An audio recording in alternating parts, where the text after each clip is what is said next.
You wasn't saying any of that shit prior to my arrival. So this is shit that he wants to do when he wants to get on air, right?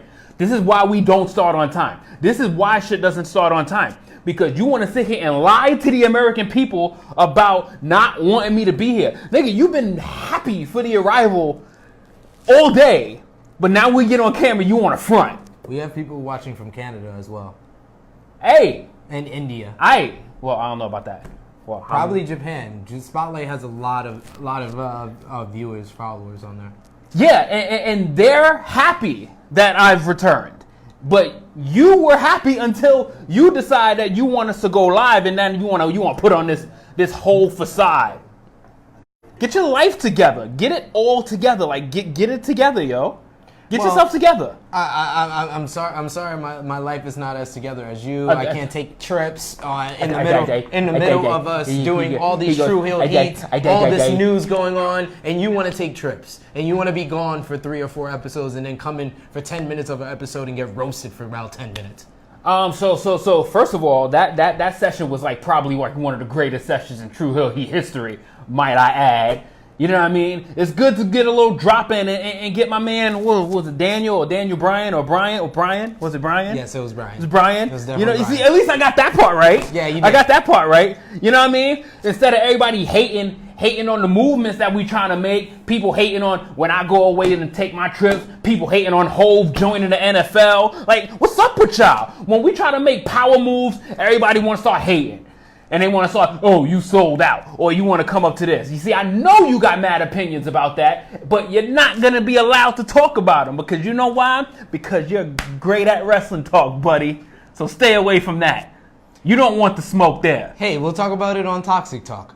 Welcome, everyone, to the Pro Wrestling Spotlight presents True Hill Heat 45. We are live at True Hill headquarters, True Hill Studios, and we are here to discuss everything that's going on in the pro wrestling world. We got breaking news going on about Jon Moxley. Hold on. So before we even begin, you promised me, and the only reason why I came back to this cesspool is that you told me that my Chrissy Love was gonna be here. Well, Chrissy is on vacation. She's boondoggling again? She's on vacation. But you get on me when I go away. But she's done boondoggles from how many episodes when you promised me that she was going to be here? I miss her way, way more than I could ever miss you in any point of my life.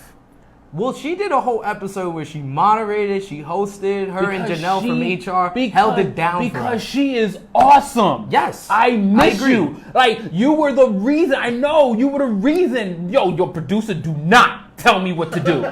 Do not tell me what to do. Do not tell me what to do. God damn it! We don't need the WWE like when there's a 6-man tag and they want to shake the camera going on. We don't need that going on. We like hot tags, right? We like hot tags. So sometimes when you get pumped, you get the hot tag. So when you feel that rumble, when you see the shake, just know that you're in it.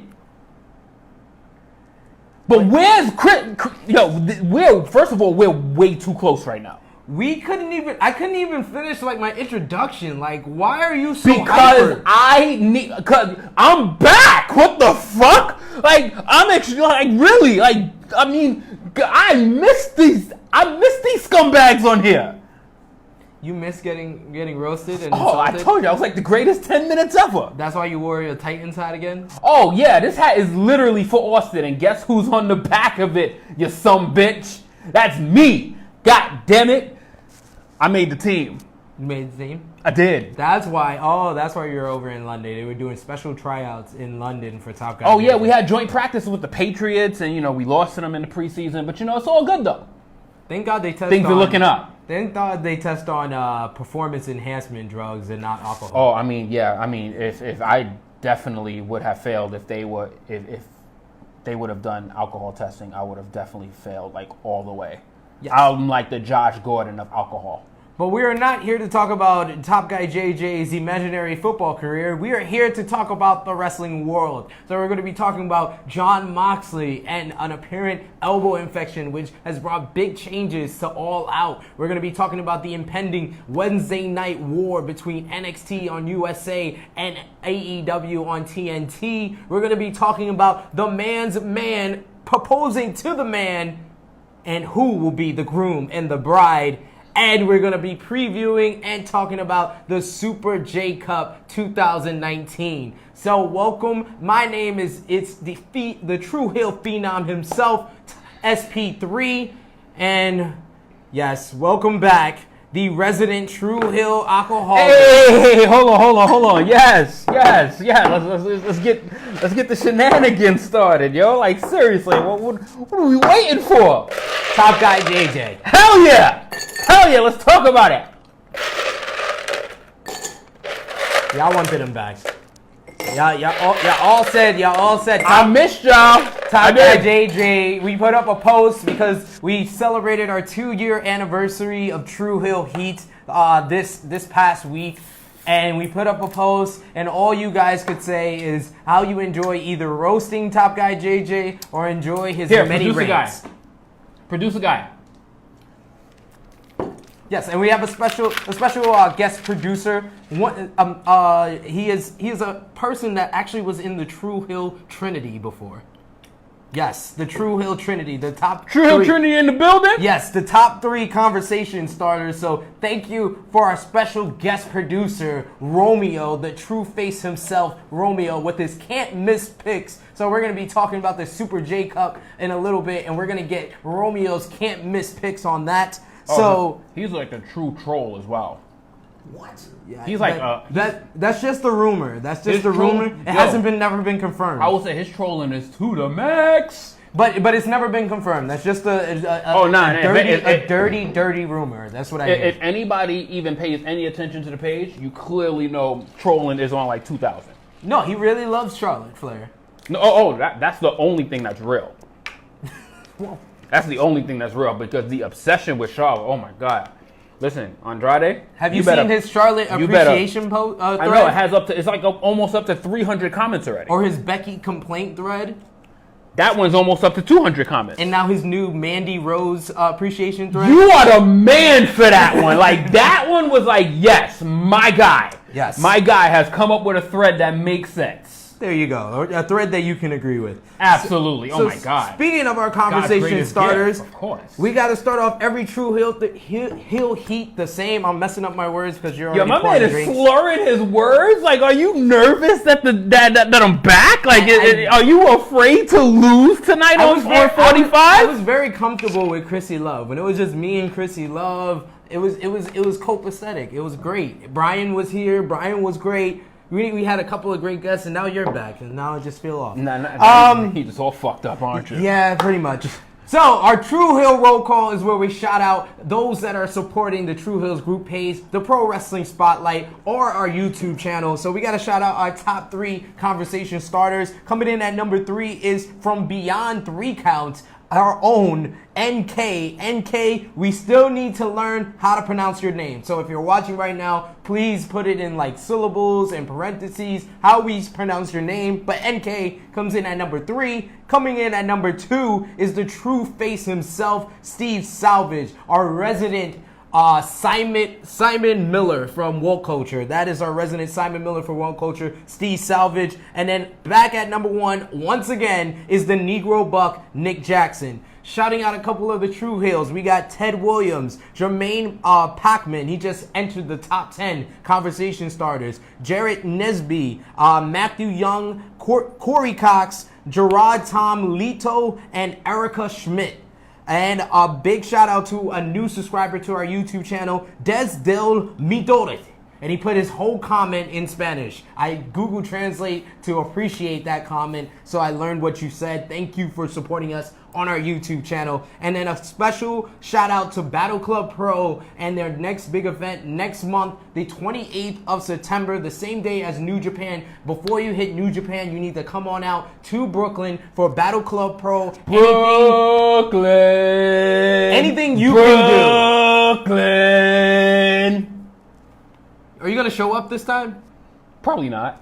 That's the worst. Probably not. The worst. Yo. The worst.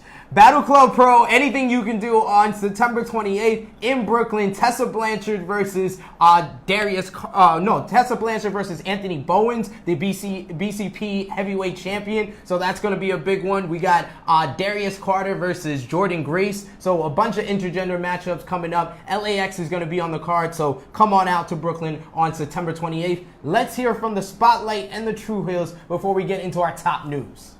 All right, Chris Gutierrez said 30 seconds in, he already misses Chrissy. I mean, listen, I missed her as soon as this damn shit went on. Absolutely. I did as well. I think that's unanimous across the board. Everyone misses Chrissy Love. And Nick Jackson says JJ hits the table more than Dr. Dre hit Michelle. Okay, first of all, this is a table and not a woman. Okay?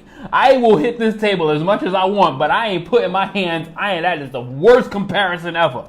Wow. Gee, like, goddamn, y'all. I'm not gonna touch on that one.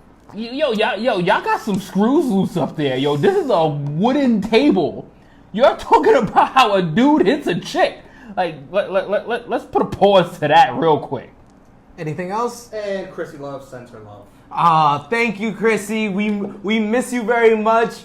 Thank you to Janelle from HR from the Jobber Cheers podcast for supporting us on True Hill Heat 44, filling in for me and Top Guy JJ. You ladies did an excellent job, and we learned the perspective of the female wrestling fan. So we appreciate you guys answering those questions. And I see you're commenting. Who are you answering back to? Literally Nick Jackson, literally my girl Chrissy. I haven't seen anything crazy interesting from the trolls yet, but you know. You're waiting, right? Oh yeah. I want all the smoke. He's back for the smoke. So we got to get into our top news. So this is big breaking news. If you haven't heard already, you haven't been on social media, and this is the first thing you are seeing.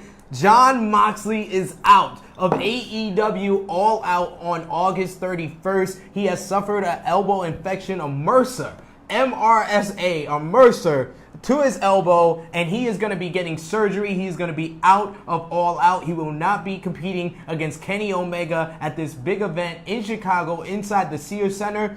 Instead, AEW did not waste any time. Really? They didn't let it go to the dirt sheets. They didn't let it go anywhere within about 10 to 15 minutes of Jon Moxley putting out the tweet announcing that he is out of All Out.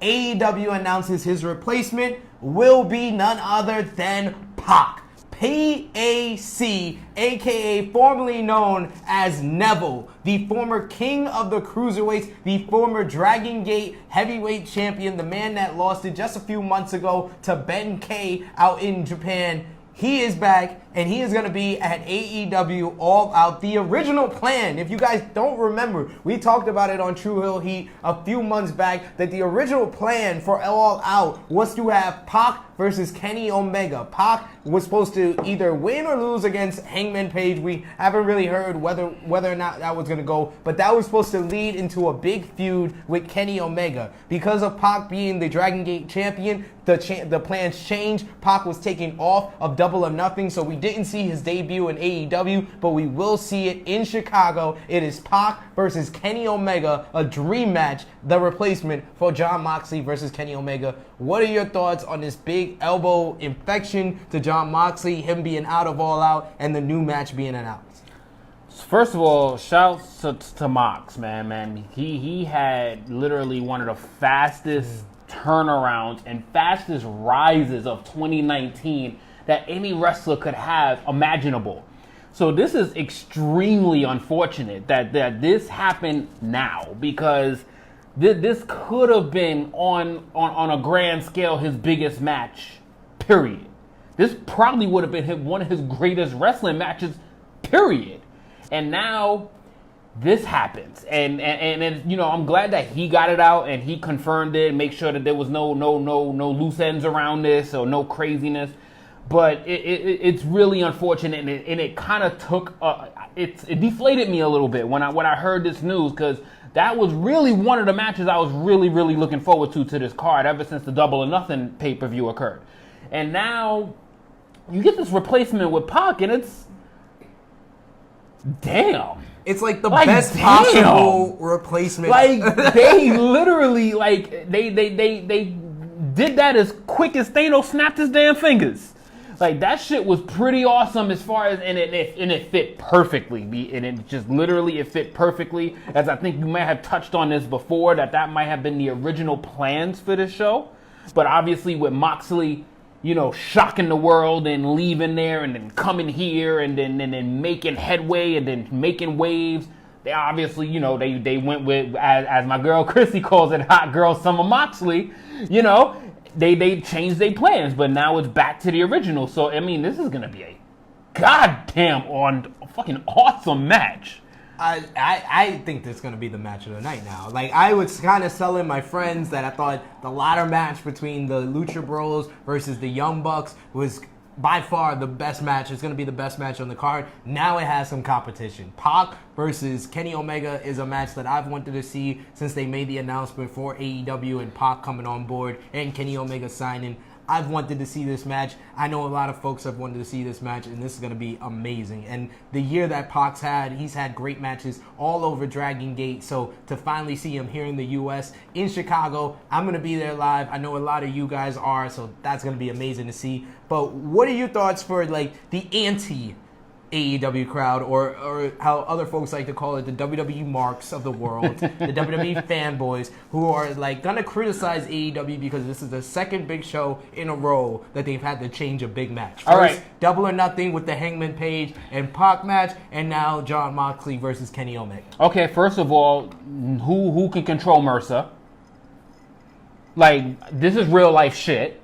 This really happened to him. He really has a fucking full-blown infection in his elbow. And if anybody, I've been a victim of severe staph infections.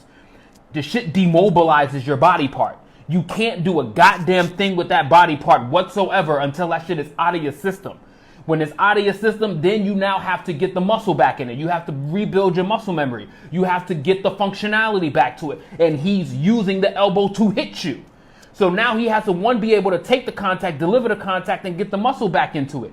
So this is real shit. What can he possibly do about that? He can't have this half-ass match on the biggest show, probably the biggest show of AEW's year, and then potentially not only fuck up his year and spoil his name against the hottest wrestler in the company. Dude, this is real shit. So fuck anybody that has anything anti to say about it, because you're an idiot if you have anything anti to say about it. Now, what y'all should be commending is how quick AEW came up with this really great contingency plan of really filling it in with one of the hottest stars on the indie scene. Everybody wanted Pac last year. We got him now. So I don't see any issue with it. There should not be a single problem with it. But of course, there's wrestling fans out there, the people that I can't stand the most, besides my True Heels and Spotlight. But besides you guys, I really cannot stand wrestling fans because you guys are fucking idiots. But what about the other contrarian argument of this being basically an indictment against them being allowed to go to other companies? Because the Jon Moxley injury, of course, can be directly pointed at the fact that he had 9 grueling matches in Japan in the hardest tournament that there is in professional wrestling, the G1. If you watch his matches with Ishii, even if you saw his matches most recently against Pentagon over in Poughkeepsie, I was there live. These are the type of matches that lead to these type of injuries that take him out of a big show like All Out. So what do you think of it as an indictment against AEW having a partnership with places or allowing their superstars to go to New Japan and other independent Give me an elbow sprain. Give me a torn bicep. Give me something that he did during a wrestling match. Mercer's an infection. It's a bacteria infection. It's a bacteria infection. This shit could have happened anywhere. Any city he could have been in. The shit could have happened in Houston. The shit could have happened in Japan. It could have happened in the UK. This would be the same tour that he would be going on in AEW. It could have happened anywhere. Any bacteria infection, what can you possibly do about it? What the fuck? You're going to sit there and have a fucking one of those beds where the whole shit is stripped in like the Yellow Jacket, like you're separated from the fucking world, like you're a toxic threat to society? Like, no, like this is truly something that is completely unfortunate and that is not in his control. This did not happen during a match. This is a buildup. This is a bacteria buildup. So anywhere this could have happened. This could have happened in AEW, could have happened in WWE, could have happened in New Japan, could have happened anywhere. So any contrarian or any idiot that thinks otherwise, exactly, I literally just covered it. You're an idiot. Let's talk to the idiots and non-idiots of the world on the Pro Wrestling Spotlight in True Hills. How would you guys think about Jon Moxley's elbow infection and, of course, Pac versus Kenny Omega at All Out? Chris Gutierrez says, according to Brad Shepard, Moxley's ligaments in his elbow are made out of Laffy Taffy. Yeah, I love that reference. I love the completely fictional reference because he gets everything wrong. Brad Shepard. So Brad Shepard, literally, I believe, is the news reporter troll of the year. He's epic. He literally has an epic following and just delivers wrong news to piss people off all the time. This shit is fucking it is so awesome. I think whoever follows Brad Shepard, just give Brad Shepard a follow so you can get a bunch of fake news. He's literally kayfabe news on Twitter. The fact that people for months were like posted his tweets as like actual news, and it like took multiple times. Fucking hilarious. Like I knew It's from hilarious. the first Brad Shepard tweet that I saw he was full of shit. Yo, that shit even got Rusev replying to him. Yo, that shit even got He's over. Actual wrestlers is really legit like replying to shit that he's troll. Yo, his trolling is as high as Romeo's is. Brad Shepard, Romeo. Brad Shepard and Romeo are definitely related. You guys put in the comment section They are who definitely you think related. is the better troll. They are definitely related. Just a news reporter. Anything else in the spotlight in the True Hills? Bruno AB feels like Pac versus Omega is going to be one of those ducking awesome things that happens in wrestling by accident, meaning it wasn't planned at all, and it could go down in the books as one of the best matches ever. Whoa. Clearly got an autocorrect with the ducking reference. you know, that's that iPhone shit. iPhone does not allow curses, so you have to actually go back and retype that. Because I'm pretty sure my Peruvian pimp did not sit here and say, or the stallion now, would not want to use the words ducking in his comments. He upgraded to Stallion because Just saying. He's training now. He's training to be Yeah. the next champion. Yeah. You know, Good for him, by the way. He hurt his leg. He's on crutches. Oh man. Prayers for Bruno. Pray. Hashtag prayer for Bruno. I heard that Baby Pray Seth for had Bruno. something to do with that.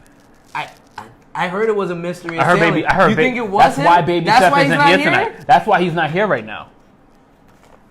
Put it in the comments section what you guys think. Do you think Baby Seth was behind the attack of why Bruno AB is in crutches? Oh my God, what a conspiracy theory right there. Get Brad Shepard on it. Yes, Brad Shepard. Watch out for his tweets. He's gonna let us know who Brad it Shepard is definitely more factual than Dave Meltzer. Or maybe it's a lookalike of Baby Seth that attacked Bruno AB, like Rowan, like the two Vintners on SmackDown. I really thought that we was gonna shy away from this WWE shit longer. We're gonna get to that. I We're thought we gonna was get to gonna shy that. away from this Anything shit else longer. from the spotlight, True Hills? All right, we gotta get into the other big news of this week. We had this breaking news with Jon Moxley, but the big top news of the week is, of course, NXT to the USA Network. It was announced earlier this week by the Wrestling Observer that WWE was officially putting NXT in on Fox or Fox Sports Net or Fox Sports 1. That conversation we talked about on True Hill Heat 43. Then earlier this week, I think about Monday, Wrestling Observer and Uncle Dave Meltzer announced that NXT was actually going to the USA Network starting on September 18th. And that news was announced officially on WWE's website on Tuesday. This, of course, upset apparently Fox representatives that went to affiliates and let them know that NXT was going to FS1. This also is a game changer because Let me see my notes here. USA's deal is for $60 million for 2 years for TV rights. And because FS1 is not available in as many homes as TNT and USA, as well as USA being known for wrestling fans for the WWE and for wrestling, this is the reason why USA Network was chosen over FS1. This move and deal will also lead to a major pay increase for the NXT talent, as the top talent will now be getting deals closer to the main roster than developmental deals now that they officially are on USA. And the best news of it all for the wrestling fans, from Ryan Satin of Pro Wrestling Sheet, Triple H will remain in charge, in control of the creative of NXT with no significant changes planned for the creative. So all of that for NXT starting on September 18th, live from Full Sail University. They will be on the USA Network. What was your thoughts of this big news? The best petty move WWE has ever done. This is the peaks and valleys, but an awesome petty move. This was the peaks and valleys of it. They made sure they cut the deal a couple weeks before AEW debuts. This was so well planned. But this is literally the peak of Pettyville right here. You gotta love it. But I was super happy for it. Simply because now this almost guarantees the NXT roster to stick together for a longer period of time. This, thank God, keeps Velveteen Dream off their main roster. Thank God this keeps Adam Cole off the main roster. Thank God this keeps Johnny Gargano off the main roster. This keeps a plethora of talent. This allows now Pete Dunne to be on TV. This allows the Bro to be on TV. This is such a phenomenal move by who made this? Is this Vince that made this happen? This is a Vince move. This is the best. Vince is the man that starts wars. This is the petty move that you had to be happy about, because now you have literally a channel flicking situation. You have a flick the channel situation, which is something that we've been clamoring for almost 20 years now. Whoa. I have a couple of caveats to your channel changing proposal for these Wednesday night wars. One, USA Network, apparently NXT will not be available on the West Coast airing live on Wednesdays. And two, NXT is going to be available on the WWE Network at 8 p.m. on Thursday. I'm sorry. How DVR works, how channel clicking works, it don't work the same as it did in the 90s like I appreciated it back then. So I will be fine to watch AEW live on TNT on Wednesdays and then view NXT on the WWE Network on Thursdays. I get the best of both worlds. I get to watch everything. Right. And but don't miss a minute. But that makes you that's the world of convenience. But now when you have a day off, like how cool is it when you're off now that you can literally go back and forth now between shows? Like you have that ability now to actually legit go back and forth between two live shows. That shit is going to be fucking amazing. That shit is going to be so much fun. Now, obviously, in time, we're going to catch both shows. We'll get to review both AEW and we'll get to review NXT. Obviously, pick which one wins each week. But if you're off or if you don't have anything to do on a Wednesday night and you get to see it live, that shit is going to be so cool to be able to flip between USA and TNT. It's going to literally feel like the 90s all over again. Like, that shit is going to feel so damn cool. I'm really looking forward to that shit. I'm looking forward to seeing a whack match on NXT and be able to flip to AEW. I'm looking forward to seeing a bullshit segment on AEW and be able to flip to NXT. And vice versa. Because I don't want to miss a minute of the best stuff. You're going to miss a minute because you're flipping back and forth. But that's why I gave you guys the right game plan. I'm trying to look out for every wrestling fan. Just get the convenience. Convenience and suspense. Like, I want to be like, fuck, damn. Yo, did you see that shit? Like, oh, fuck, I might have missed that shit. But now you got I could just go watch it on DVR now. I could just go back and watch it. Or I could just see it on Thursday on the network.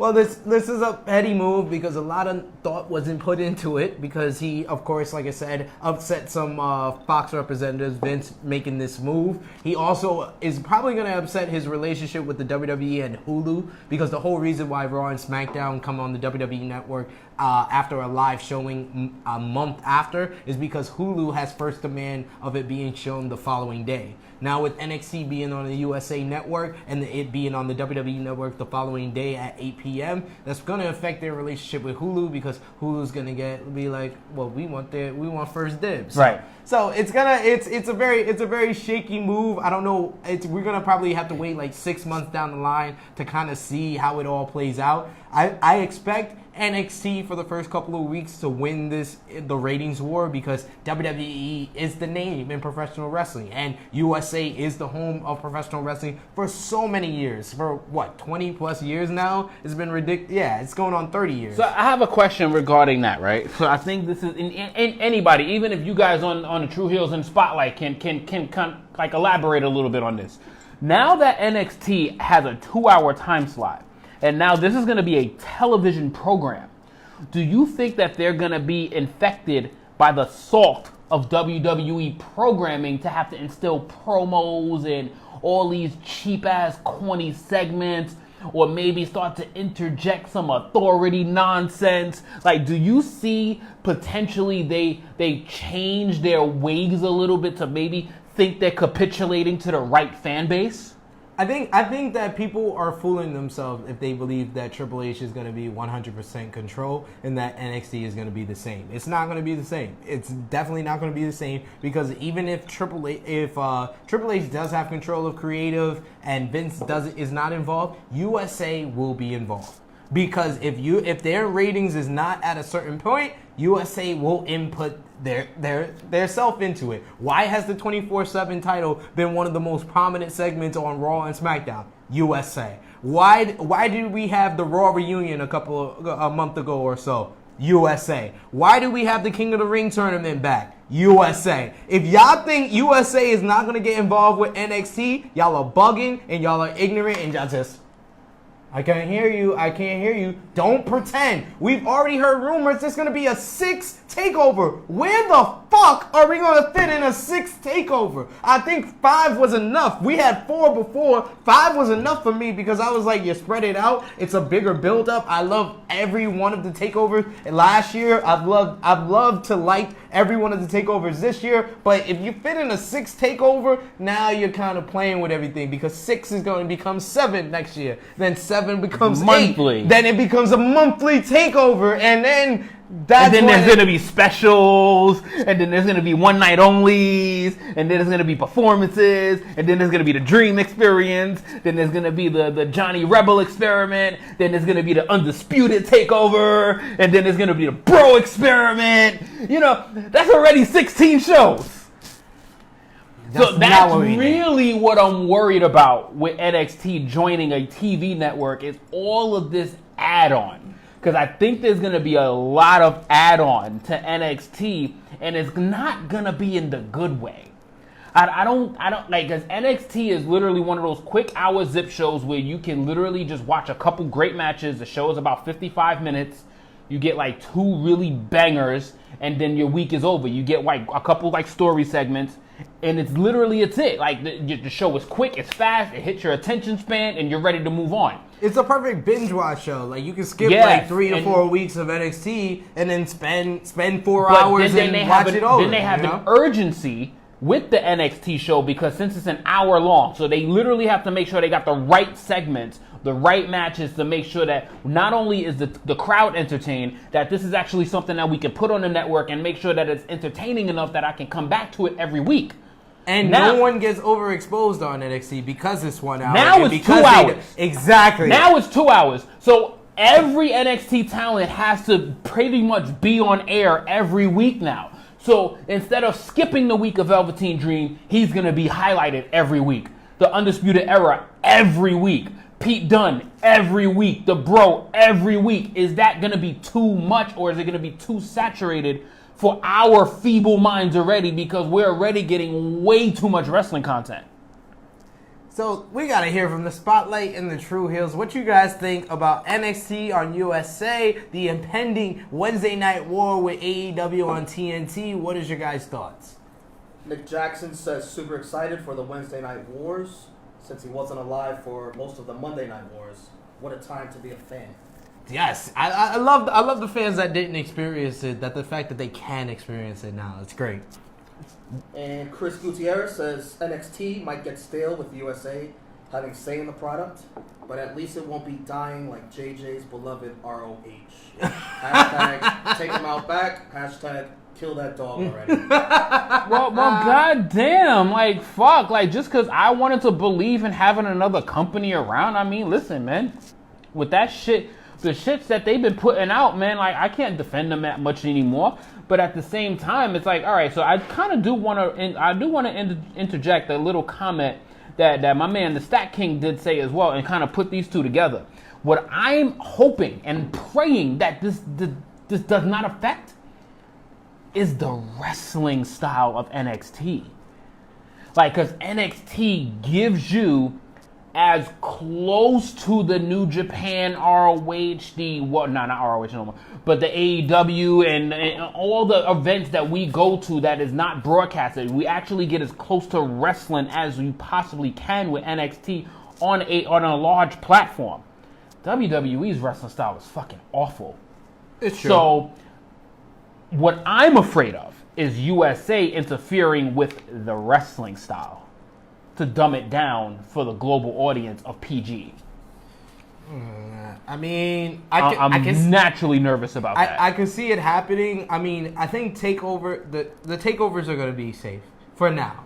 For now, the takeovers are going to be safe. And at the end of the day, I've been able to skip a lot of NXT TV and then come back for the takeovers and become an NXT fan again and then get back into the TV shows. So I think it's going to be a little bit of the same for me. I don't know how it's going to be for the wrestling fans. So I'm going to make a poll right after True Hill Heat of what you guys are going to do. Are you going to watch both live? Are you going to switch back and forth? Are you going to watch AEW live and watch NXT on Thursdays on the WWE Network? Or are you going to watch NXT live and just watch AEW on DVR? Or are you going to watch one over the other? So we're going to put up a poll and we're going to find out what the True Heels and maybe even the Spotlight Nation. You guys can get on the True Heels group page and vote on this poll. We're going to find out what you guys think, how you're going to view the Wednesday Night Wars. I mean, personally, if I had to give my vote right now, and I'll give my vote live on air, I'm definitely going AEW live. And the reason why I'm going to AEW live is because obviously it's a brand new, fresh product. Like, that is something that obviously that I am so intrigued on what they've been able to build for these couple weeks. That's to come here with the NXT having that little time in advance. But they've been building this show for months. They've been building what these shows are going to be like for months now. Ever since they got the announcement of being on television, like, they must have this planned out for months. Like, the stories start at All Out. So I'm so interested in seeing what happens on their weekly television program to see if they are capable of long story builds that last months, or I'm praying to God that they don't have any of the ideas that WWE interjects in their weekly program and literally thinks that they're trying to give you something fresh and new every month or every couple weeks, and the shit is trash. So I'm just really intrigued to seeing what route they go. Yeah, to start off the Wednesday Night Wars, like I said, I'm going to watch AEW live because it's something new, it's something fresh. I want to see how the production is one. I want to see how the stories are, and I want to see if they can keep up the quality that was Double or Nothing and the good to decent shows that was Fight for the Fallen as well as Fyter Fest. So I want to see AEW live, and I'm going to continue to spend my $9.99 wisely and use the WWE Network to view NXT. But the first 2 weeks, September 18th and September 25th, unopposed by AEW, I'm going to give NXT live on the USA a chance, and I'm going to watch on Wednesday nights. So let's get into a couple of other top news topics very quickly. We got to get into the next chapter of the the man's man and the man saga. I'm about to completely finish the whole bottle with that. I know. Within like a few segments. Right? I love that. I love that gesture. See how quick I was able to actually manifest that quick little gesture there. That's some live TV shit right there.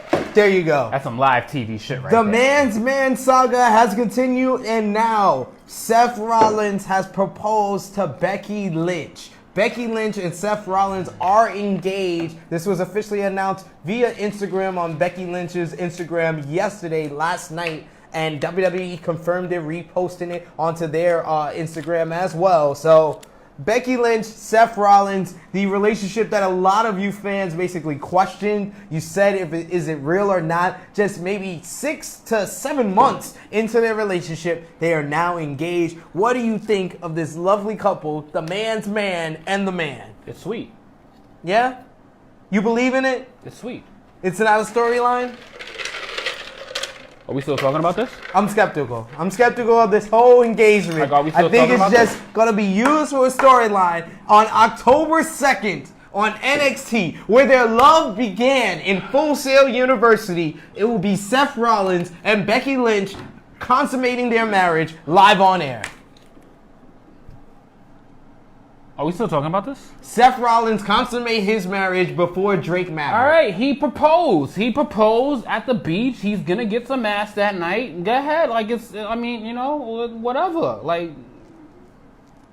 does anybody want to know what's gonna happen between me and Black Paige tonight? Is that really relevant to what's? All right, they proposed. All right, that's great. We can move on now. This is not a wrestling storyline, so happy lives. You don't know that. Cheer you on. Don't know yet. Carry on. AEW news. AEW announces that they have signed Tony Schiavone to be on their TNT show. Tony Schiavone's been on the Road 2 episodes for Fight for the Fallen as well as All Out. And they beat WWE to the punch, who has been trying to sign Schiavone as early or as late as last week. Last week they were trying to sign Schiavone, and this week AEW has officially signed Tony Schiavone. Good friend of AEW brass, the Arrow Stephen Amell, will star in the Network Stars wrestling series entitled Heels. He's going to be playing the main character, who is the heel of the story. Private Party versus Jack Evans and Helico has been added to the AEW All Out The Buy-In. Big Swole, Ariel Monroe, Sadie Gibbs, and Bea Priestley have all been added to the Casino Battle Royal to determine who will get a shot at being the first ever AEW Women's Champion on AEW on TNT. Any thoughts on all this AEW news?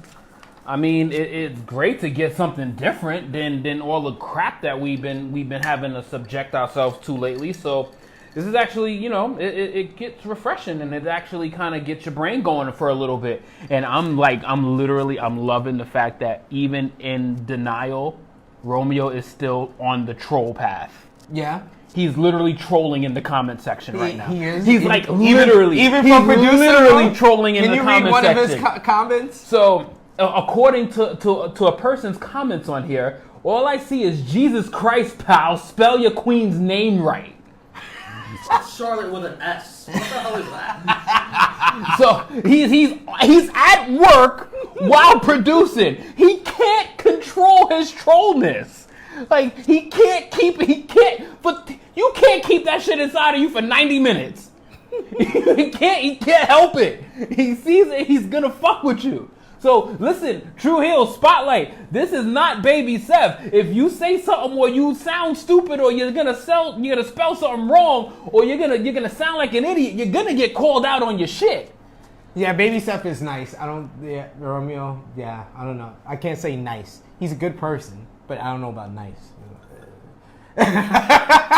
The baby face. I'm just saying. Not all baby faces are nice. Stone Cold was a baby face, so he wasn't a nice person.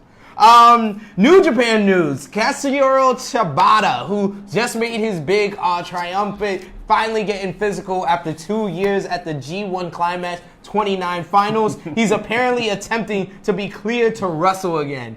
Will Ospreay has said that he still has 5 more years on his deal with New Japan, and this weekend, Super J Cup will not be on the New Japan World app. So a lot of people are disappointed by that, as well as Royal Quest on August 31st will also now not be on the New Japan World app. What's up with that?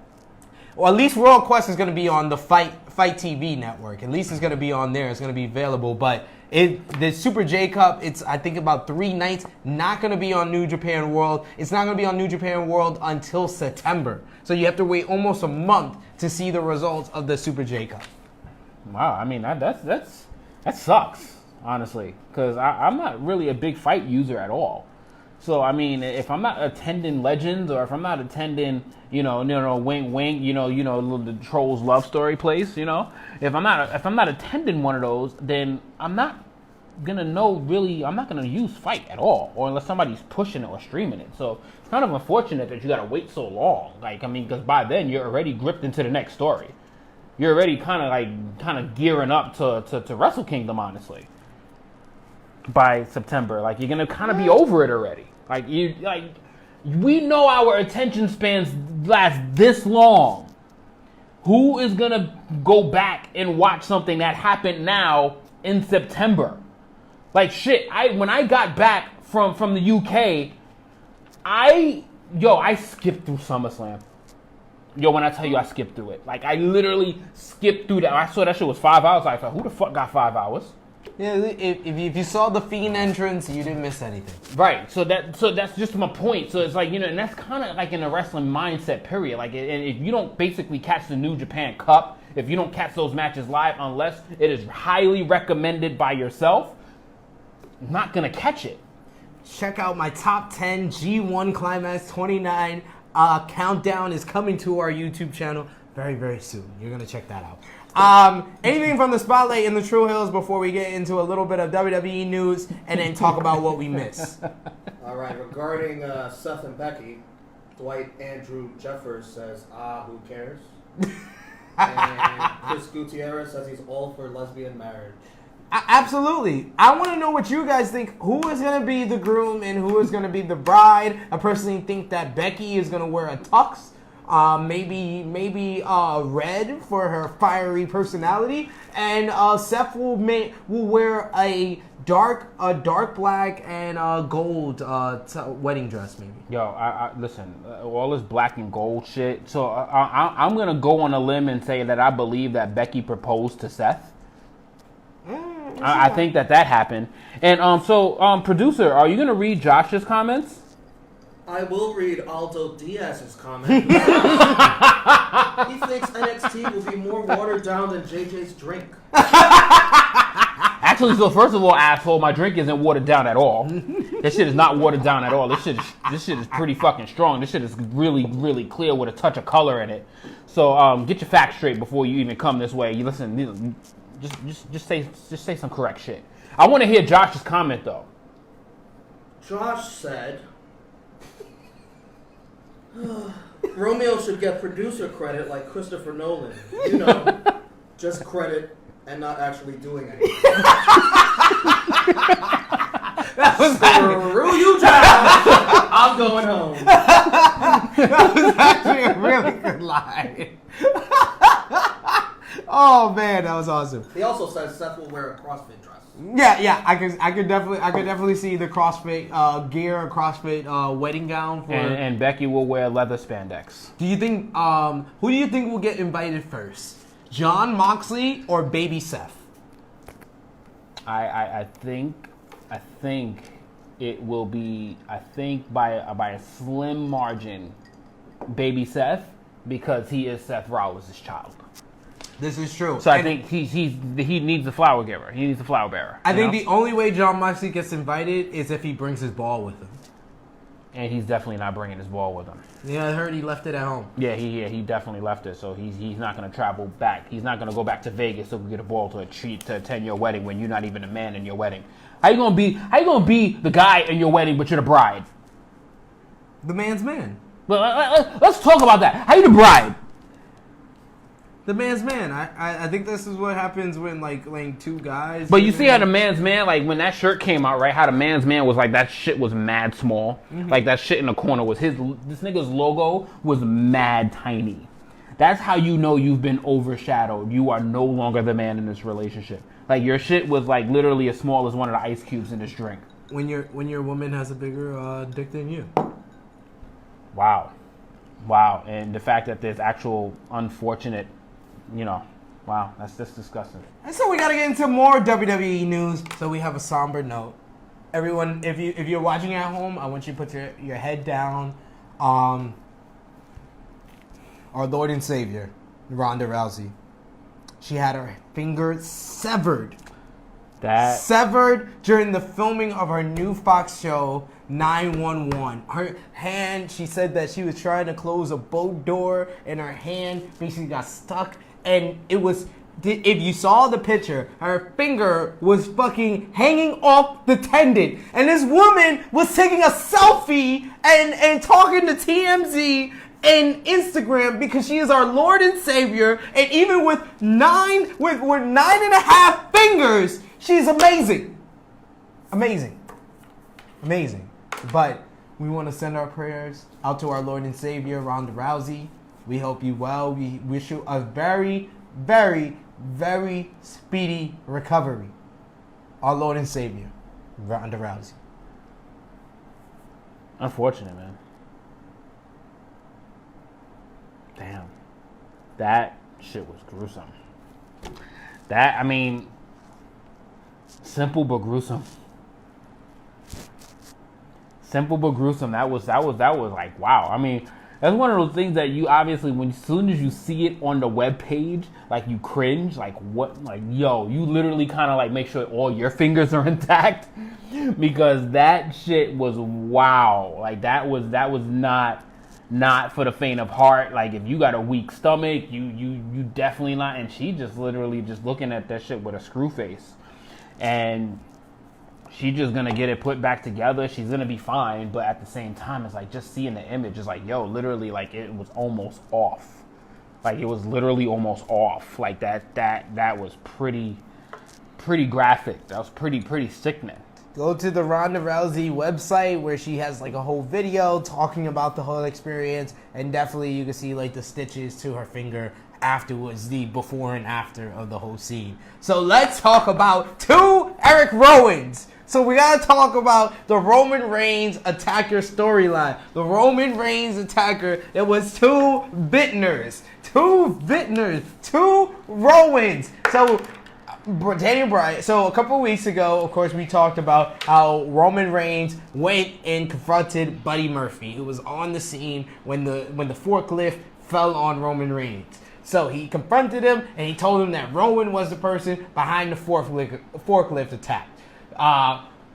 Daniel Bryan said that it wasn't Rowan and that he would find the attacker this week on SmackDown. And to end the show, they pulled off the hood and it was a second Rowan. It was a guy with a spray painted beard, obviously, because they didn't even take the time to spray paint the side of his head. It was obviously black, so his beard had to be black.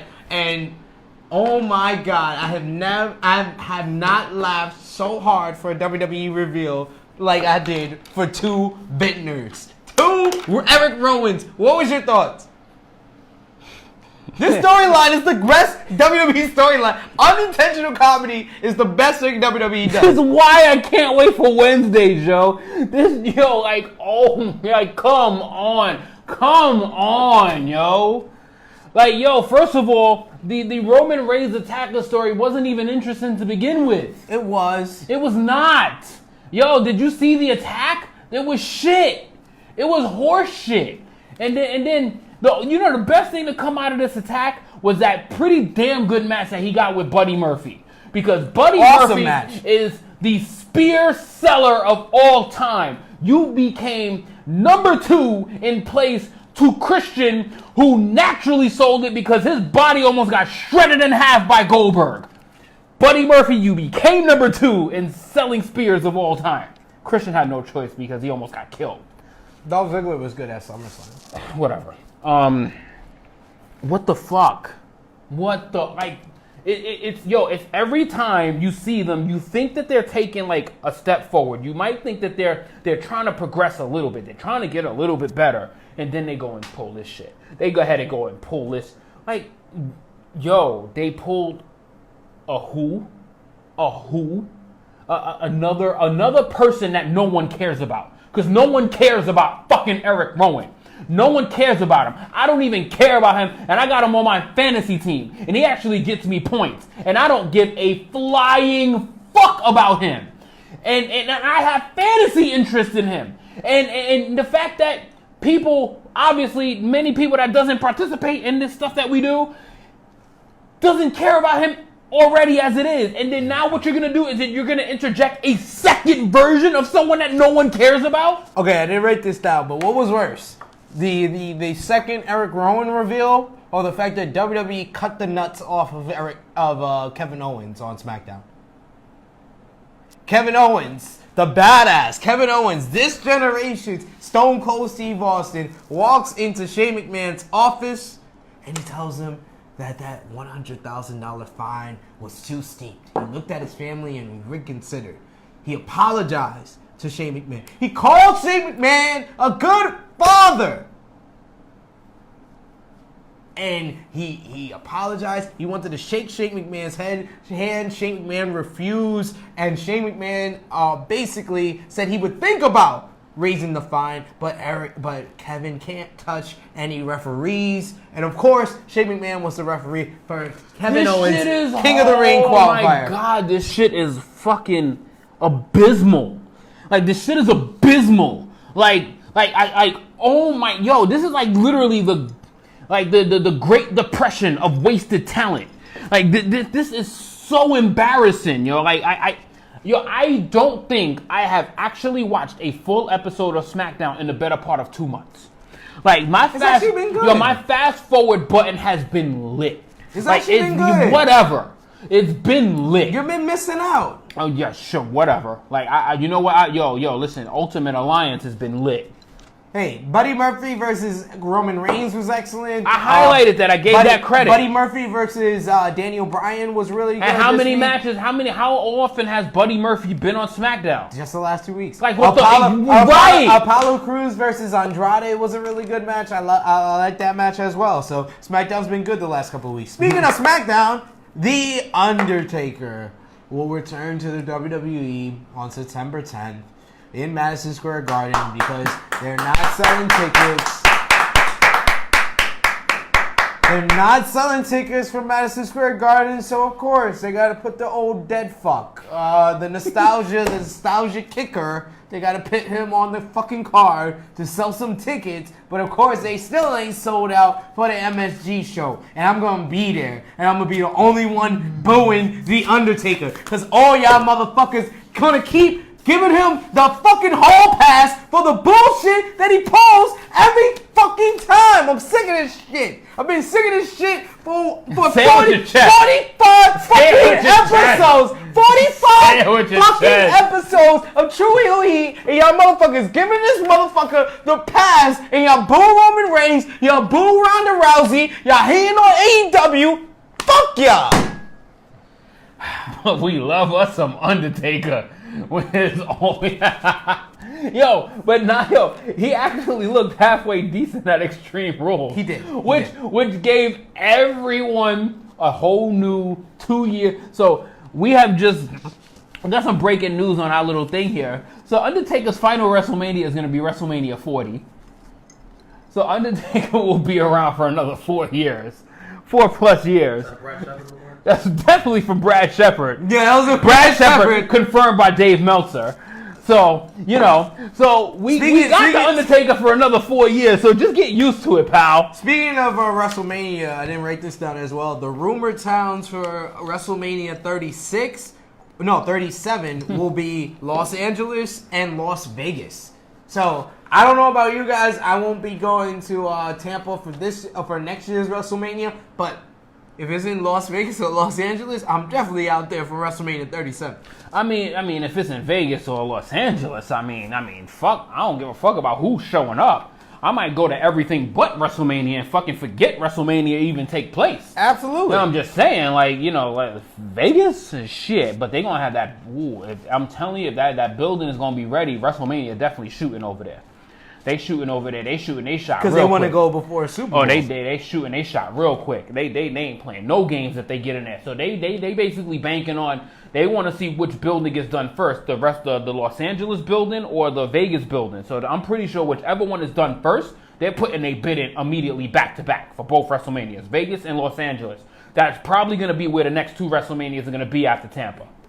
I agree. I can see that. So the last bit of WWE news, Thank God. XFL franchise names were announced. So here we go. We got the Dallas Renegades, who will be playing at the Global Life Park. We got the Washington, D.C. Defenders, who will be playing at Audi Field. We got the Houston Roughnecks, who will be playing at... How fucking racist is that? Who will be playing at my TPCU Stadium. Oh my God. The LA Wildcats will be playing at the StubHub Center. Yo, if you are from Houston, the Houston Roughnecks, like, yo, are you dead ass right now? We got 4 more teams. The Roughnecks? New York Guardians will be playing at MetLife Stadium in New Jersey. A third football team that doesn't play in New York. Seattle Dragons will be playing at CenturyLink Field.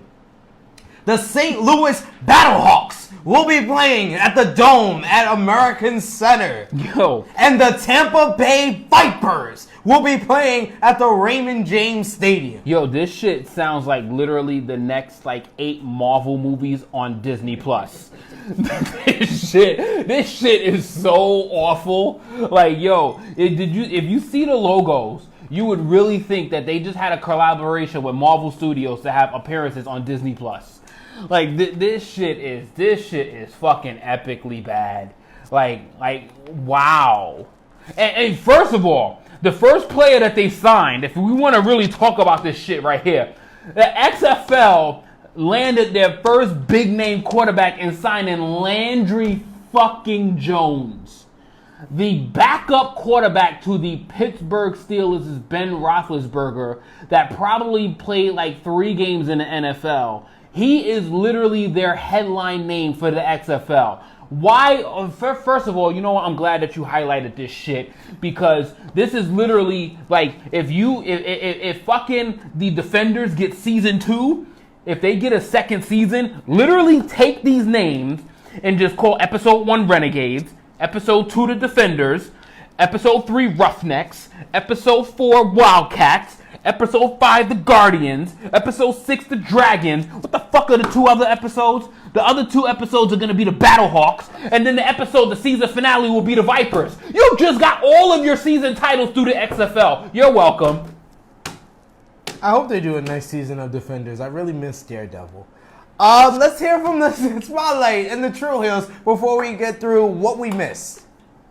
A ton of prayers for Rhonda. I've never seen the chat this religious. Thank you guys. I appreciate you all. Appreciate you all praising our Lord and Savior. Maybe if you guys did it a little fucking earlier, she would still be here. But anyway, go ahead.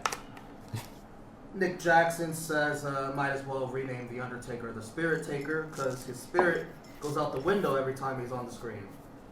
I agree. Along with his soul. He's an Infinity Ghost. He's on level 29. He's like Red Skull. Maurice Williams wants to know if you're getting a pick with The Undertaker.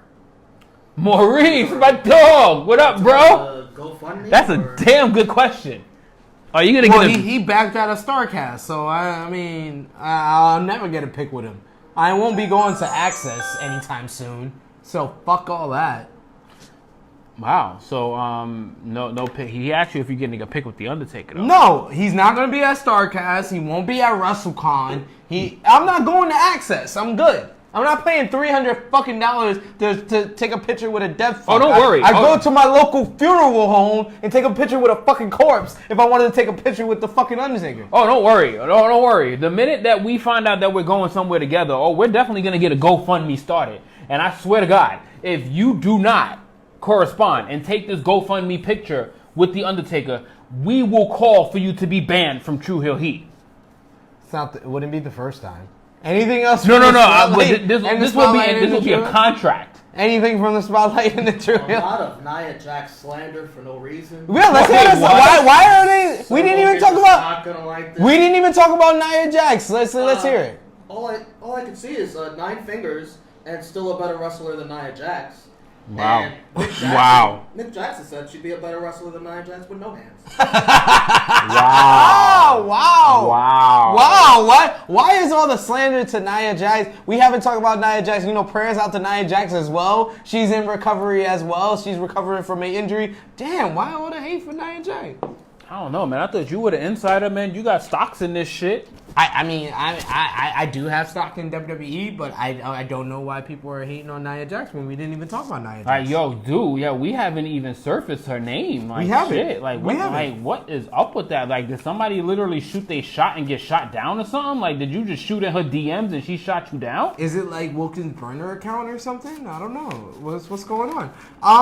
So we gotta talk about what we missed. What we missed last night was the Super J Cup Night 1 in Tacoma. Of course, we had big moments in the night. It was one of Jushin Thunder Liger's last U.S. appearances. He appeared in a tag team match, teaming up with Carl Fredericks against Ren Narita and Sho Amito. Sho Amito, aka known as the Shooter. He is the colleague of course, Jon Moxley. The first round matchups, we had Rocky Romero versus Soberano. We had Clark Connors versus TJP. We had Caristico versus Bushi. We had Ruski Taguchi versus Jonathan Gresham. Robbie Eagles versus El Phantasmo, which is a match that's been building up for a number of months ever since Robbie Eagles turned his back on the Bullet Club, joining Chaos. We had Yo versus Dragon Lee. We had Sho versus Taiji Ishimori and Will Ospreay in the main event, the IWGP Heavyweight Champion, going one-on-one with one of his idols, the Amazing Red. The Amazing Red, the trainer of HOG, one of the pioneers of TNA's X Division, came back out of retirement to main event this show in Tacoma. And what many are saying, including Brian Alvarez of the Wrestling Observer Radio, he said it was one of the greatest matches he has ever seen live. One of the most amazing matches he has ever seen live in his life. So I don't know about you, but when it becomes available on New Japan World, I'm going out of my way to watch Will Ospreay versus Amazing Red. Will Ospreay versus Amazing Red. Ever since the Super J Cup bracket came out, this was the one match I needed to see. No matter how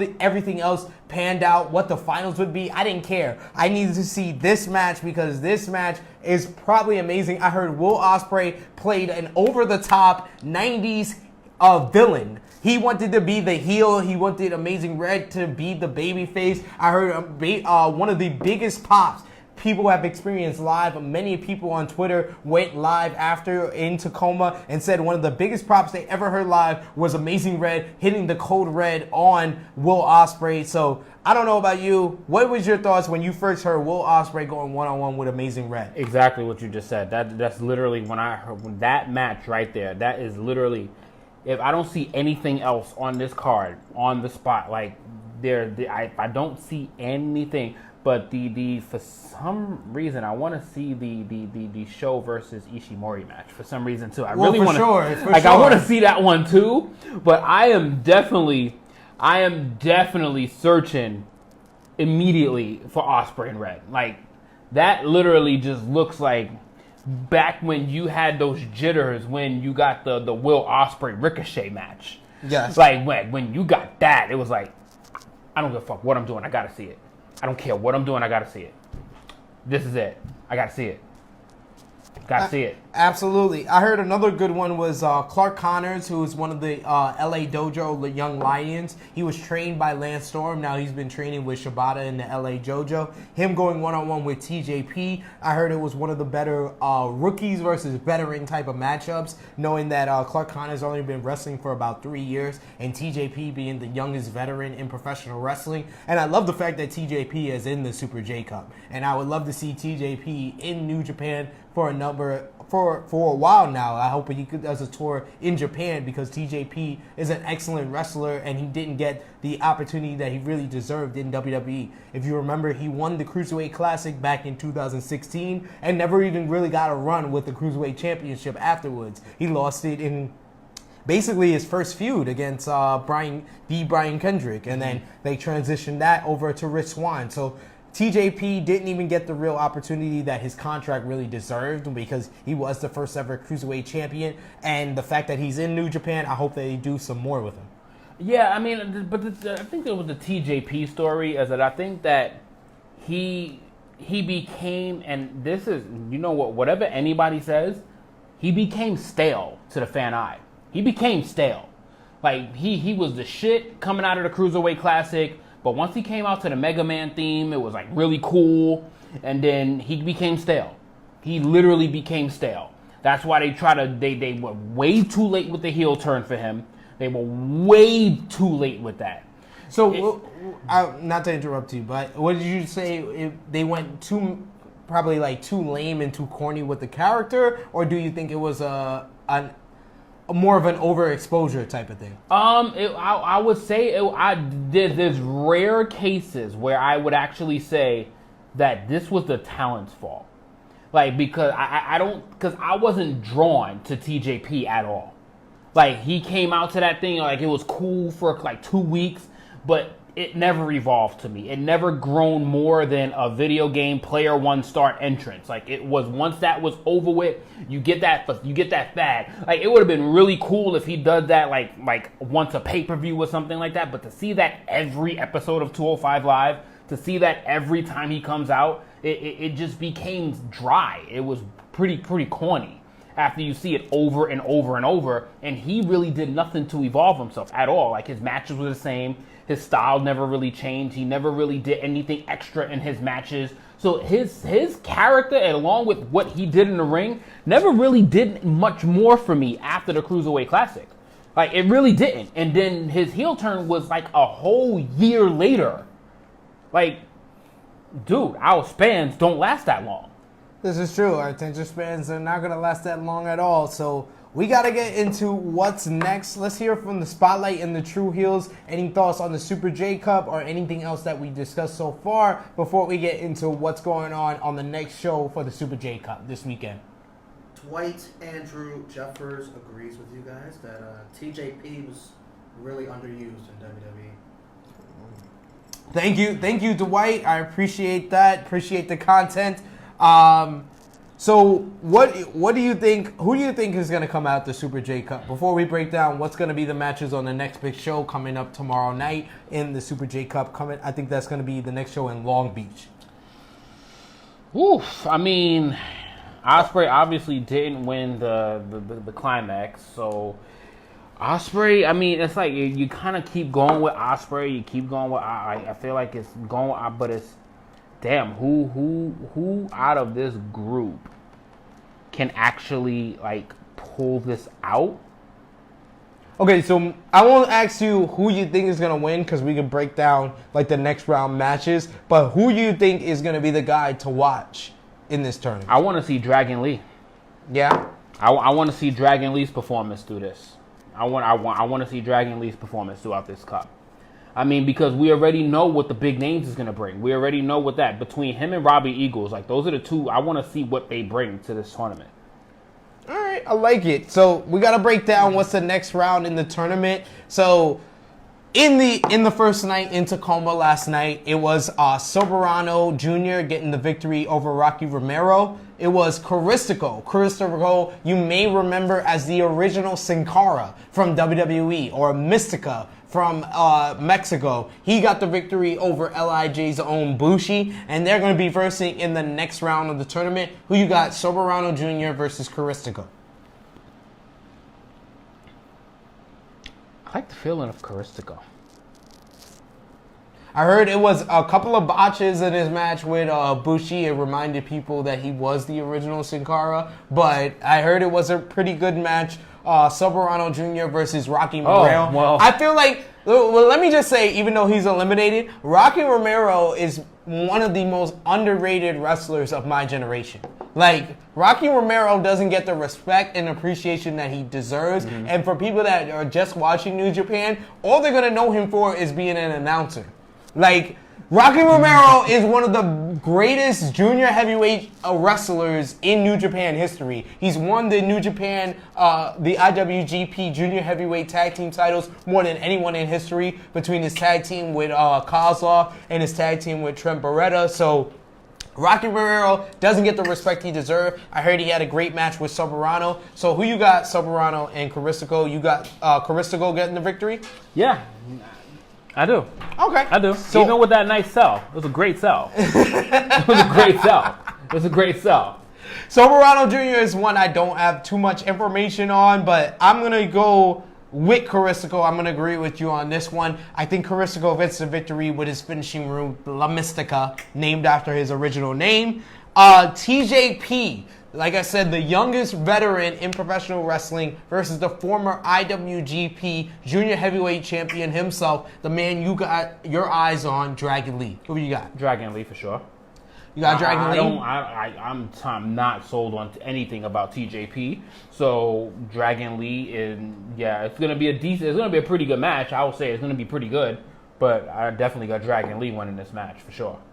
All right, I'm gonna agree with you as well. I think Dragon Lee gets the victory. I think Dragon Lee is gonna get into the later rounds for sure. Who you got in this one is going to be El Phantasmo versus Taguchi. These guys have traded back victories. It was Taguchi who got a very highly emotional win in the the Best of the Super Juniors tournament against El Phantasmo. El Phantasmo coming off a very highly anticipated matchup with Robbie Eagles. This feud that's been going on between these two gentlemen ever since Robbie Eagles turned his back on the Bullet Club. ELP got the victory in Tacoma last night, and now he moves on to versus Taguchi. He beats Taguchi back in Australia for the Rev Pro Cruiserweight Championship. So they're 1-1. Who you got in this one? I mean, he was probably the next guy that I had I would have said I had my eye on if I had to pick a third guy. So I'm definitely going with El Phantasmo in this match. I'm definitely going with El Phantasmo. Did our producer just fucking leave? Our producer, he did he literally just leave? No. What the fuck? Did he go take a shit? No, he had to take a slight break. He had to take a slight break. Yo, our producer never leaves the show. Well, baby Seth has the bladder he has a bladder attached to his little testicles there and pees right there on set. Well, I don't think the people at home needed to know that. I don't think This is how he survives us for 2 hours. Can we move on to the next match, please? Let's just move on. I kind of like the sternness, though. I do like it. Sternness, and then finally, we got Roppongi 3K's show. He got the victory over Ishimori. These guys annoy me. He's gonna go one-on-one with the IWGP Junior Heavyweight Champion Will Ospreay. So Sho got the upset victory over Ishimori. I thought myself Ishimori would move on, and I thought Ishimori would be the guy who defeated Ospreay in this tournament. But now it's Sho versus Ospreay. Who you got? Definitely, thank God I ain't got to worry about no Roppongi 3K predictions. I'm definitely going to Ospreay. What the fuck? Thank God I ain't got to deal with Roppongi 3K's annoying asses. Why are you not a fan of Roppongi 3K? They're fucking annoying. Why? Everybody loves them, but they're just fucking annoying. Why are they annoying to you? They're just there's just certain things that just attaches to me, and I'm like, they're annoying, and that's how I tagline them. But you have no reason to. No, at all. No reason whatsoever. I have no ill will toward no reason whatsoever. I have no Baron Corbin rants towards Roppongi 3K. Maybe it's just their fucking name. Roppongi 3K. Or the theme song. Maybe the theme song. It's something, but they're fucking annoying to me. Or it's the fact that they spelled both of their names with all capital letters. Whatever. That you feel like they're yelling at you every time they say "show" and "yo." They're fucking annoying. Roppongi. Roppongi. Roppongi. Very nice. Roppongi. This is the happiest this nigga's been all episode. This nigga finally decides to get happy when he finds out that something annoys me. Absolutely. He finds out that he found a trigger, a new one. No greater joy than stuff that annoys Top Guy JJ. I know you guys love it. I know you guys watching us on our YouTube channel love it. And I know you guys watching us on the Spotlight. Yes! What happened? Producer, read Ness's comment. He nailed it for me. He nailed it for me. Yes. Why Yes. Ness, you fucking nailed it. Romeo, Yes. take it ahead, producer. Look at Yes. this. Get on your fucking job, producer. That's commented a few times. That says if Show goes solo, he's gonna flourish and be a star. But JJ doesn't like him because they look like Japanese versions of P. Diddy and Mace. Yes. Now, who's hot, who not? Tell her who rock, who sell out the stuff. Like, no, like, come on. Y'all niggas supposed to be wrestling, yo.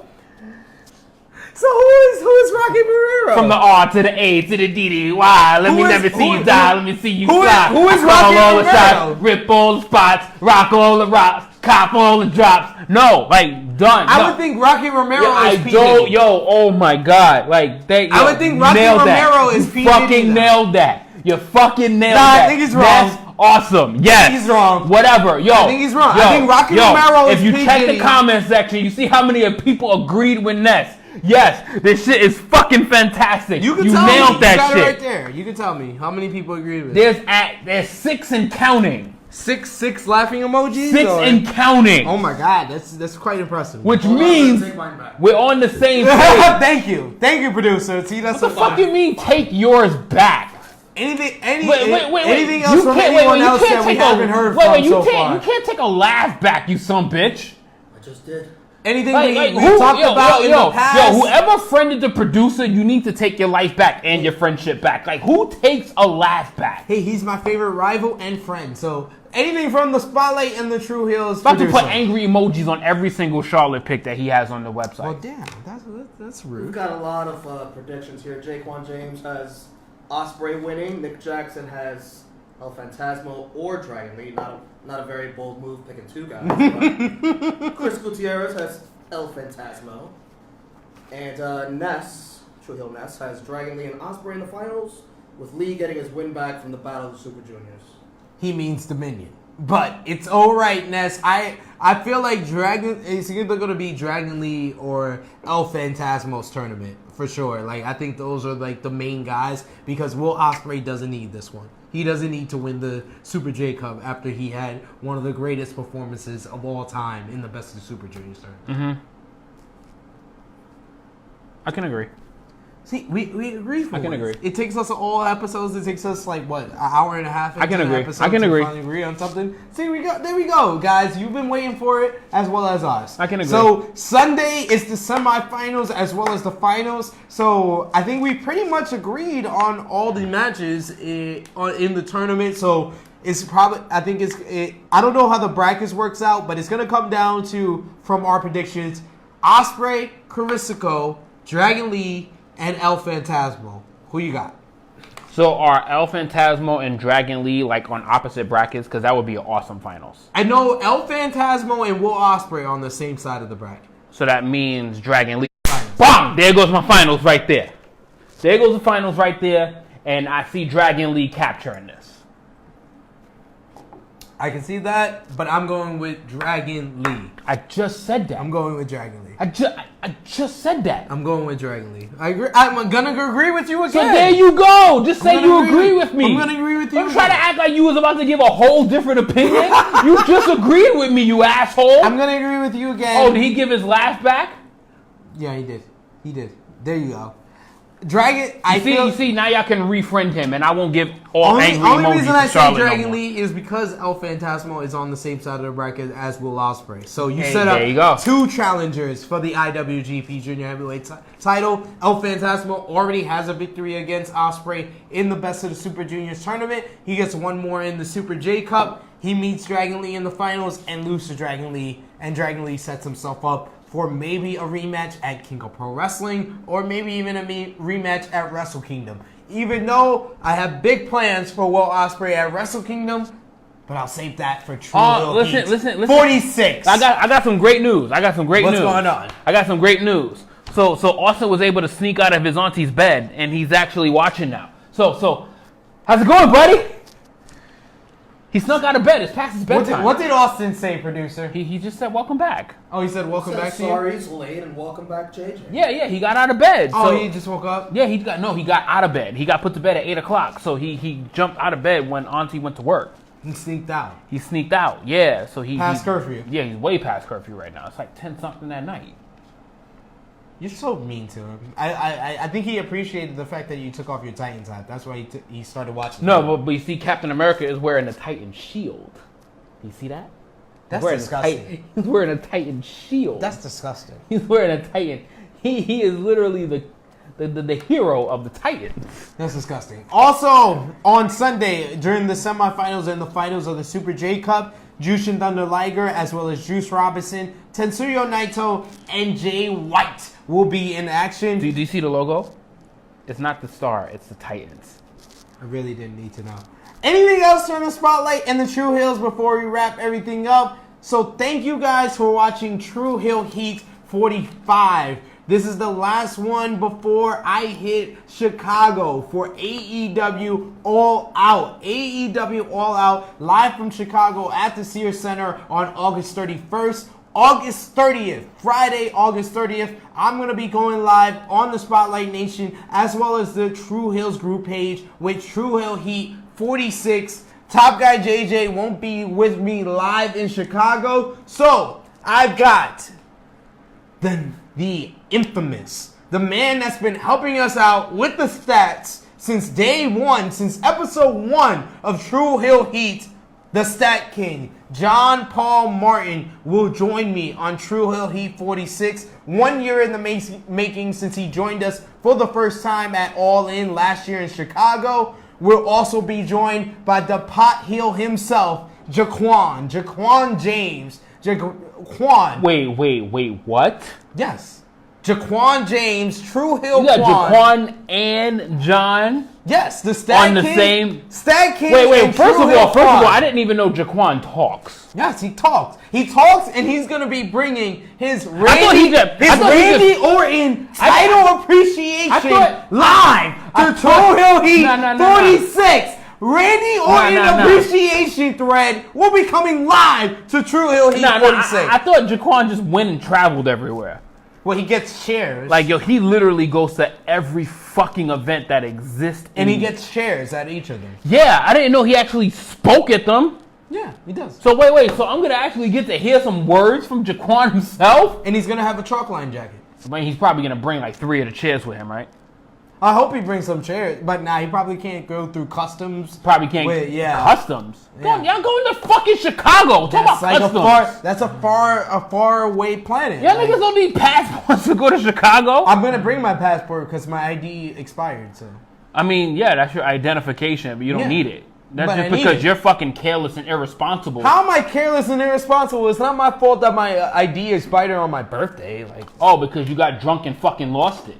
no, I didn't get drunk and lost it. I still have my ID. I can show it to you right now on there. You just said you're bringing your passport because you lost your ID. No, I said my ID expired. If you're listening, you never listen that on means any you of these lost, episodes. That means you lost your ID. You irresponsible. No, it doesn't. It fuck. means my ID expired. It's I'll show you right now. invalid. It's No. fucking invalid. Who the fuck carries around an expired ID? I do. Look, This nigga has an wow. expired May 18th, 2019. Yo. I didn't realize Yo. until I went to Northeast Wrestling Prison Break. So shouts out to the staff at the Poughkeepsie Civic Center. You guys pointed out that I have an expired ID. I appreciate you guys because you still let me have drinks. At least So- it actually has more. Wait. Did you have the same lack of New York City government acknowledgement signature from the city of New York? That's what Bruno put up on his card. Y'all niggas are in the same status right now. What? Y'all don't get no respect from the city. Apparently. Y'all don't get no respect. Bruno from the- AB deserves more Yo, respect. y'all don't get no respect from the city. Y'all ain't got no government signature on y'all ID cards. On our YouTube channel, our subscribers need to put in the comment section, Bruno AB deserves our respect, and Bruno AB needs the support of the New York State and the support of I mean, he got the support of New York State now. You just don't. So please, put in the comment section on our YouTube channel if you think Baby Seth committed the attack that put Bruno in crutches. I think you're right. I think you're on to something. I might be onto something. I mean, that was a hunch, but I really do believe that the fact that Bruno has been really practicing, he's been training, He's literally been watching Hulk Hogan tapes this whole time. He's been saying his prayers. He's been eating his vitamins, and he's been doing his thing. And then all of a sudden he goes down. Literally a couple weeks into this, mysteriously he takes a picture with these little towels around his ankles, but nobody sees what happened. That's how baby Seth flows. That's how he operates. I swear, it's a vintner. It's a second. That's how he operates. It's a second baby Seth. I'm pretty sure. Anything from the spotlight in the True Hills before we wrap everything up? Oh man, JJ, you're not gonna like these comments. Let's hear it. That shield on your shirt, says Chris Gutierrez, is stronger than any Marcus Mariota throw he's ever seen. So you had to Google to see who my quarterback was too, because y'all don't watch football. So you have to Google that too. So you have to get on Google and see who my quarterback was, because Chris watches football. He's a Jets fan. that's exactly why he doesn't watch football. That team hasn't been to a fucking championship. He hasn't even been alive to see his team be in a championship. At least I've been alive to see my team be in a championship. I've experienced what a Super Bowl is like. Y'all motherfuckers have black and white TVs. Just saying. Austin Kennerly says that JJ looks like he licks people's fingers after they eat a Popeye sandwich. I lick people's fingers? Okay, wait, what? I lick people's fingers? Ew, okay, first of all, no, that is fucking out of pocket and straight disgusting. Whose people's fingers am I licking? Like, ew. Like, dude, like, that's how I know that you are in sleep talk mode right now, and you woke up out of bed, snuck up out of your auntie's fucking, out of her closet or whatever, because you was grounded for fucking staying up past your bedtime. Sucking people's fingers? Wow. Nah. Whoa. Yeah. No comeback for that one. That was fucking disgusting. Wow. Anything else? No. Okay, so where can they find you on social media, Top Guy JJ? Instagram at TrueHill_TopGuyJJ. What the fuck? People's fingers? Who just ate Popeye's chicken You sandwich. just ate Popeye's. Very specific. I wanted to bring a chicken sandwich here, but You should. there's no Popeyes around here. It's all about Popeye's There's no chicken Popeyes sandwich. around here, though. There's all about Popeye's But chicken there's not a sandwich. Popeyes over here, though. But it's all about Popeye's chicken now. Apparently, Popeye's chicken motherfuckers sandwich. is fighting over that shit. Apparently, Chick-fil-A was not happy with them. I mean, that's what happens when y'all want to fucking make shit $3.99 and make shit affordable for black people. Like that shit was. We appreciate you, Popeyes. Apparently, you don't when it sells out. Quick plug for a couple of other items that we got to touch on. The Toxic Talk. We're up on YouTube as well as iTunes, wherever you guys want to listen to your podcast. Toxic Talk is up on there. We're talking about men's lifestyle. What are you laughing about? Because Chris said Austin is watching True Hill Heat with his onesie on.